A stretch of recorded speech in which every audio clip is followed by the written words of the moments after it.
this circle of women that you have built, and the way that you love on each other, and set this example of how women can Yes. empower each other. Yes. It's badass. It is. I love my girlfriends. We are a badass circle of sisterhood. It is true. It's not a joke. Is there a group text with the Yes. OG? There is. So then there it is. It's hardcore. What would have been maybe the last message you sent on the group text? The last message, honestly, the last message was about like how and where we're next getting together. Okay. But I will tell you, there's a lot of excitement about Liz Banks and her movie, Charlie's Angels. There's Okay. a lot of like, that's serious badassery, Elizabeth Banks, with that big movie with these incredible actresses, female director. We're all ready. Tickets bought. And down. big franchise to step into. Huge. Yeah. She's my hero. My Shiro.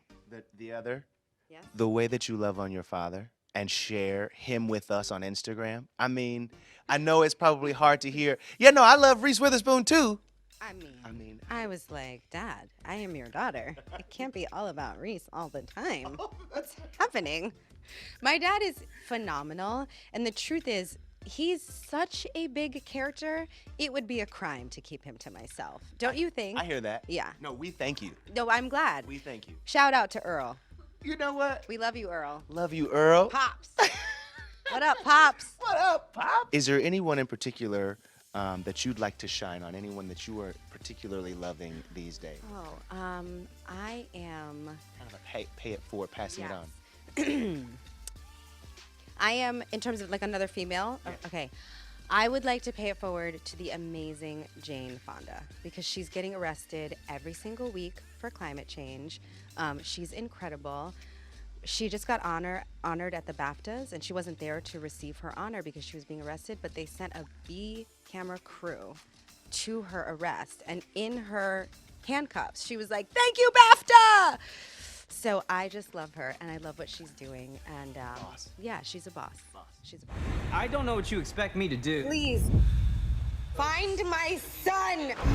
I want to say this to you. I've covered some of these stories. Working in hard news, I've been to Ferguson. I've talked to these mothers. I've talked to these people. And I know how much it means to finally see Kendra being able to speak as clear and as honest and as unhinged, even in some points, as she could, because no one else might listen. And that this might be the only opportunity that someone may. I know the reason why you took this role on. And so I just wanted to thank you. So Thank you so much. it means a lot. I feel like for a lot of these moms, we meet them at a point that defines them in a way that is not the totality of who they are or who their kids are. And so for me to bring full humanity and a wholeness to these parents was so important to contextualize our young Black people, to understand that they're not just a kid in a hoodie, that they are a cherished child of God, that they belong to some loving people who are just like all of us trying to do the best we can. That for me was the drive, the need for the piece. It was pretty powerful. I was standing here with Kenny, and he said the reason we didn't show Jamal in the movie is because if you show him, then he's not yours. Yeah. He's that one. That's right. I had a friend who's Asian who came to see the play, and he said unconsciously, Jamal to him looks like, you know, like a Tiger Woods, kind of like a Black Asian person, because he identified Jamal as belonging to him. And that, I think, is the power of the piece, that Jamal belongs to all of us, which is why we all have to take responsibility for our kids, whether they're our kids in hoodies on the south side of Chicago or our kids at the border who are desperately needing to enter this country to escape the violence of their own. Like, our kids have to belong to all of us, and for us to guarantee the future of this planet. Yeah. I would ask, the question would have been, why take the play, why take this Broadway work to Netflix, and that's the answer. Yeah, I so mean, that as many people can see it as when possible. when I first started doing press about the play, there were so many people in London and Paris and Brussels and South Africa and Brazil, people saying like, we have these issues in our community. I wish I could see the play. This is not just an issue in the United States. Unconscious bias is everywhere.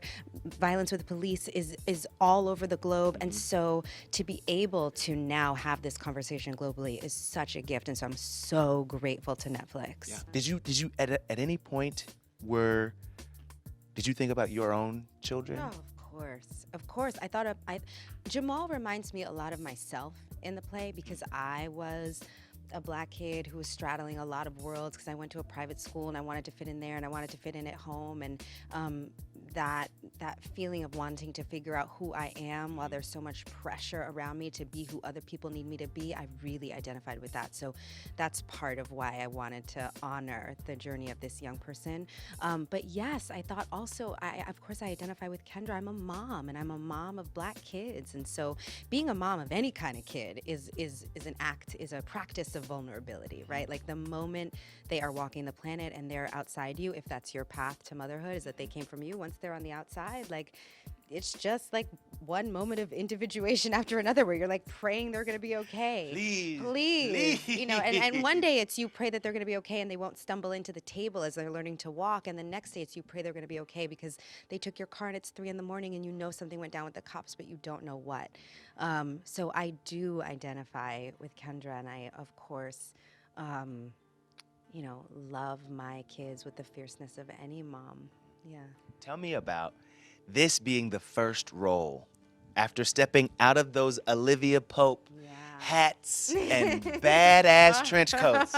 Yeah, and 4-inch heels and Prada bags. Right. Yeah, I felt like I love that Kendra as a character is very emotionally naked, but also physically she's stripped down. You know, she's in sneakers and jeans and natural curls up in a bun, and there's not a lot of glitz and glam. There's not a lot of armor. Olivia Pope had a lot of armor in the world, and it was part of her power. And Kendra spends the whole performance kind of figuring out how to have some power and agency in her life, and she doesn't have Prada bags and white hats to help her. You know? Yeah.